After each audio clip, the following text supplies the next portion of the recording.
Hey guys যদিহে পোনপ্ৰথমবাৰৰ বাবে আমাৰ চেনেলটো চাই আছে প্লিজ চেনেলটো ছাবস্ক্ৰাইব কৰি কাষতে থকা বেল আইকনটো প্ৰেছ কৰি অল কৰি দিবলৈ নাপাহৰিব। ৰেঙনি টিভিত সম্প্ৰচাৰিত হৈ থকা গুণগুণ কথা মৰ্ম চিৰিয়েলত অভিনয় কৰা অনুৰাগ আচলতে হয় কোন, ঘৰ ক'ত, কাৰ সৈতে আছে প্ৰেমৰ সম্পৰ্কত সবিশেষ জানিব পাৰিব আজি এই ভিডিঅ'টোৰ মাধ্যমেৰে। গতিকে ভিডিঅ'টো অলপো স্কিপ নকৰাকৈ শেষলৈকে চাই থাকিব বুলি আশা কৰিলোঁ।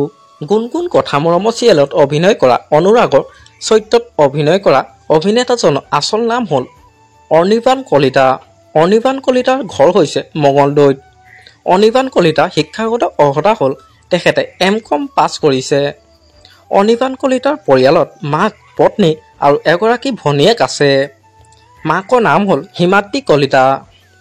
অনিৰ্বাণ কলিতাই অভিনয় কৰা কেইখন অসমীয়া চিৰিয়েলৰ নাম হ'ল অন্য এক মহাৰথী, আইনা, ৰদালি, ফুট গধূলি আৰু বৰ্তমান গুণগুণ কথা মৰ্ম চিৰিয়েলত অনুৰাগৰ চৰিত্ৰত অভিনয় কৰি আছে।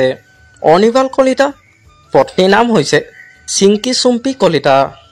আপোনালোকে বাৰু ৰেঙনি টিভিত সম্প্ৰচাৰিত হৈ থকা গুণগুণ কথা মৰ্ম চিৰিয়েলত অভিনয় কৰা অনুৰাগৰ অভিনয় চাই কেনেকুৱা পাইছে মোক এটা কমেণ্ট কৰি জনাবচোন। আমাৰ আজি ভিডিঅ'টো আছিল ইমানেই। আজিলৈ বাই বাই।